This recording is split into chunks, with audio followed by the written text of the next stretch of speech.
I'm Ron Paul. I'm a congressman from Texas, serving in my 10th term. I am the champion of the Constitution. Congressman Ron Paul, how much longer should the United States stay in Iraq? The sooner we come home, the better. If they declare there's no progress in September, we should come home. It was a mistake to go, so it's a mistake to stay. If we made the wrong diagnosis, we should change the treatment. So we're not making progress there, and we should come home. The weapons weren't there, and we went in under UN resolutions, and our national security was not threatened. We're more threatened now by staying. Congressman Paul, I want you to weigh in on this as well. I believe, and correct me if I'm wrong, you voted to support that 700-mile fence along the border between the United States and Mexico. Did you? I did. What about Canada? Is there a need for a similar fence along the border between the United States and Canada? No, because that bill, probably the fence, was my weakest reason for doing that. But for other reasons, to enforce the law was important. And border security is important. And we've talked about amnesty, which I'm positively opposed to. But one thing that has not been mentioned here, which I think is very, very important, if you subsidize something, you get more of it. So we subsidize illegal immigration. We reward it by easy citizenship, either birthright or amnesty. But we force our states and our local communities to pay for the health care and pay for the education. Why wouldn't they bring their families? And because of our economic conditions, we do need workers. But if we had a truly free market economy, the illegal immigrants would not be the scapegoat. We would probably need them and they would be acceptable. But because of economic conditions, they have become the scapegoat. Thank you, Congressman. The other night, Sunday night, I asked the 8 Democratic, Congressman Paul, you ran for president once before as a libertarian. What do you say about this whole issue of church and state and these issues that are coming forward right now? Well, I think we should read the First Amendment where it says Congress shall write no law, and we should write a lot less laws regarding this matter.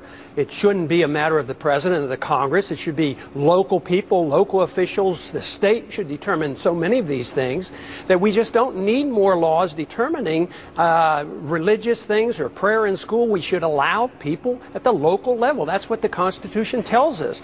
We don't need somebody in Washington telling us what we can do because we don't have perfect knowledge. And that's the magnificence of our Constitution and our republic. We sort out the difficult problems at local levels, and we don't have one case fit all, because you have a Supreme Court ruling like on Roe versus Wade, it ruined it for the whole country. And that's why we shouldn't have it at a central level. Thank you, Congressman. Let's go back to another question from Tom.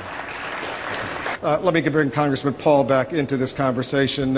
In 2005, President Bush signed an energy bill that provided billions of dollars in tax break subsidies to the oil companies with the goal of boosting domestic production at a time of these record profits. Do you believe these companies need a helping hand from the federal government?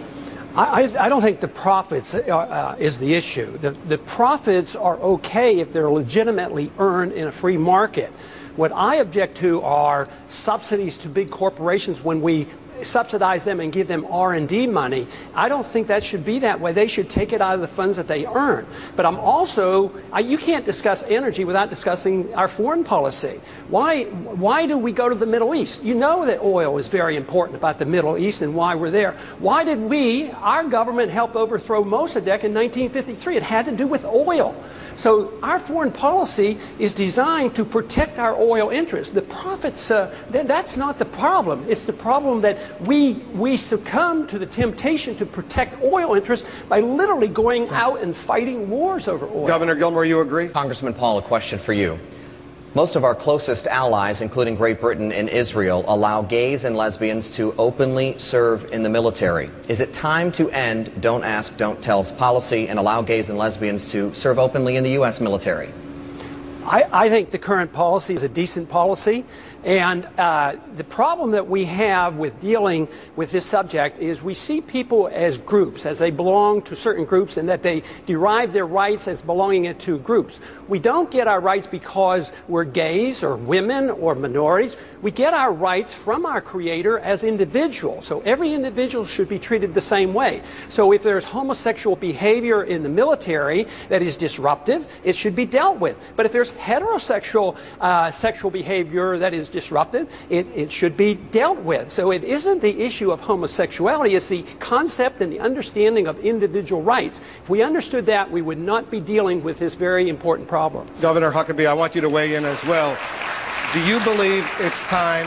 Everyone's talking about pull our troops out, pull our troops out. Well, considering they've lived under a dictatorship for the last 30 years or so, what are we going to do to make sure they have a government in place before we do pull our troops out and they're able to help themselves? Otherwise, we're just putting them in a position to accept another terrorist leader. That's right. Congressman Paul. That's right. Well, we've had 4 years to do this, and it hasn't worked. The biggest incentive for them to take upon themselves the responsibility is just for us to leave. We don't need to lose 100 men and women every month, 1,000, more than 1,000 per year. And so you want it done, you want them to take over, you've got to give them an incentive. So I think we should immediately stop patrolling the streets. That's a policeman's job. It's not the work of the Army. We're not fighting a military battle.